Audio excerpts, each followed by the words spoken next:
আল্লাহর নামে বলছি, প্রবাসী ভাই বোনেরা আসসালামু আলাইকুম। আপনারা যে অবস্থায় যেখানে আছেন ভালো থাকেন, সুস্থ থাকেন, এটাই কামনা করি। যদিও এখন আমাদের জীবনের এই প্রবাস জীবনে সকলেরই ক্রান্তিকাল চলছে, যেহেতু একটা বিরাট ডিজাস্টার অর্থাৎ অর্থনৈতিক মন্দা চলছে, সেই সুবাদে তার মধ্যে আবার কিছু আমেরিকার মধ্যে ইমিগ্রেশন সংক্রান্ত কিছু জটিলতা দেখা দিছে, যার দরুন কিছু প্রভাকাণ্ডও চলছে। মানুষ কোনো অপরাধীকে ধরলে ওটাকে যাদের পেপারে ত্রুটি আছে তাদেরকে ধরছে বলে প্রভাকাণ্ড হচ্ছে, যার দরুন মানুষ ভয়ে আতঙ্ক হয়ে এখন সমস্ত আমেরিকায়, বিশেষ করে আমাদের ব্রুকলিন এবং জ্যাকসন হাইটে, যেখানে মানুষ লোকারণ্য, প্রবাসীরা বিশেষ করে বাংলাদেশের নাগরিকরা, এই ইন্ডিয়ান যারা আছে এরা সবাই এখন আতঙ্কগ্রস্ত, যার দরুন আমরা ব্যবসায়িকভাবে অনেক সমস্যা হচ্ছে আমাদের।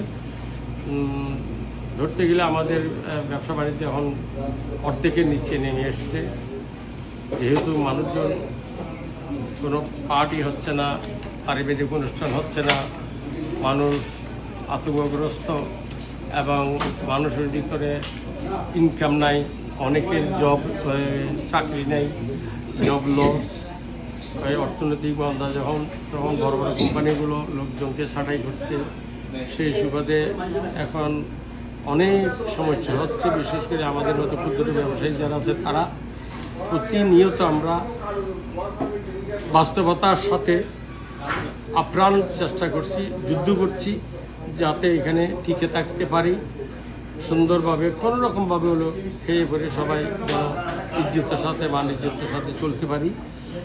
তো জানি না আজকের দিন পর্যন্ত আমরা ভালো আছি, মোটামুটি আগামী দিন কী হবে এটা শুধু উপরওয়ালা আল্লাহ পাক রব্বুল আলামিন ছাড়া কেউ জানে না।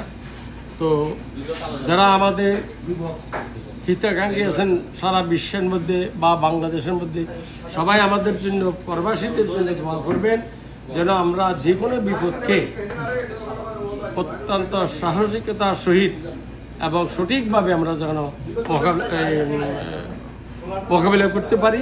সেই সৎ সাহস যেন আল্লাহ পাক রব্বুল আলামিন আমাদেরকে দেয়, এবং কেউ যেন বিপদে আমরা ধৈর্য হারা না হই, বিপদে আমরা চিন্তাগ্রস্ত না হই। আল্লাহ পাক রব্বুল আলামিন জানেন আগামী দিন কী হবে, সেটার সকল কর্মকাণ্ড আমরা আল্লাহর উপর ছেড়ে দিয়েছি। উনি ওনার ইচ্ছা মতো যা হওয়ার তা করবেন।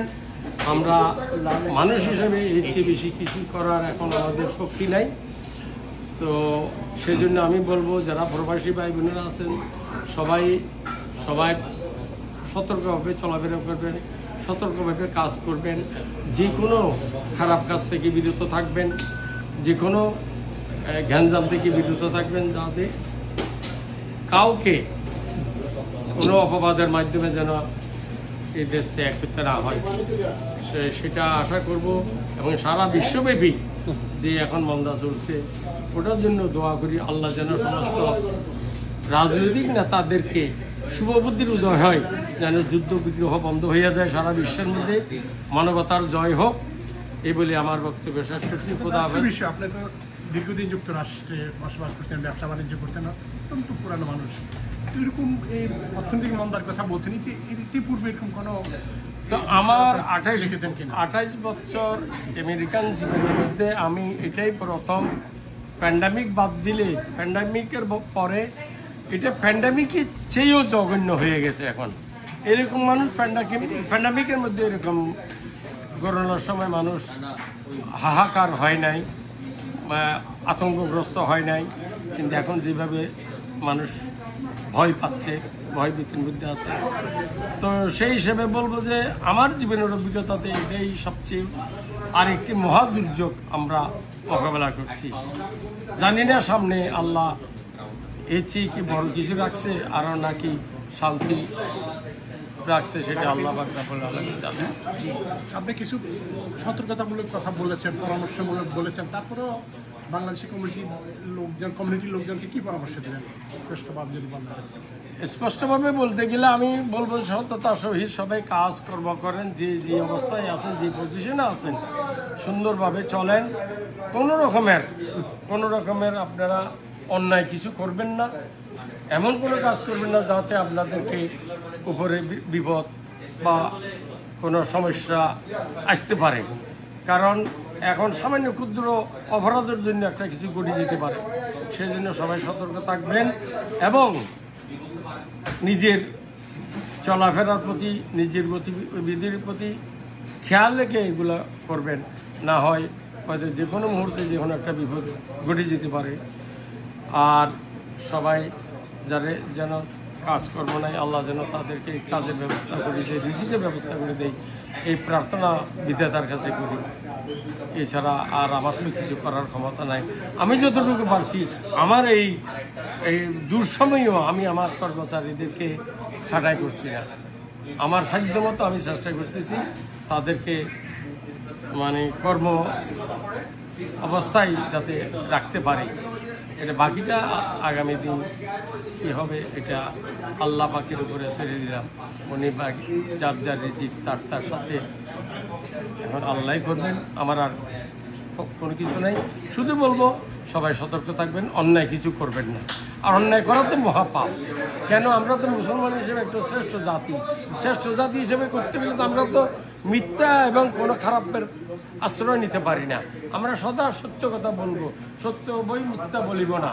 এটা হলো ইসলামের আদর্শ। এটার বাইরে যারা আছে এরা আমি বলবো মুসলমান না, এটা বিধর্মী। এদের কোনো ধর্ম নেই, কোনো ধর্মের মধ্যে মিথ্যার আশ্রয় নেই। তো সেই হিসাবে আপনারা কেন মিথ্যার আশ্রয় নেবেন? একটা উন্নত দেশে আছেন, ন্যায় নীতির মাধ্যমে চলবেন যাতে সুখে থাকতে পারেন, আপনার ফ্যামিলি সুখে থাকে, আপনি সুখে থাকেন, কোনো গ্যাঞ্জামের মাধ্যমে না পড়েন, কোনো অপরাধের সাথে জড়িত না হন। যারা এখনো পর্যন্ত অপরাধের সাথে জড়িত আছেন তাদেরকে বলবো যে এটা আপনাদের জীবনের মতো আল্লাহ শেষ সুযোগ। এর মধ্যে যদি আপনার সংশোধন না হন তাহলে আপনাদের জন্য মহাবিপদ অপেক্ষা করছে অতি শিগগিরই, এটা মনে রাখবেন। তো খোদা হাফেজ, আসসালামু আলাইকুম, সবাই ভালো থাকেন।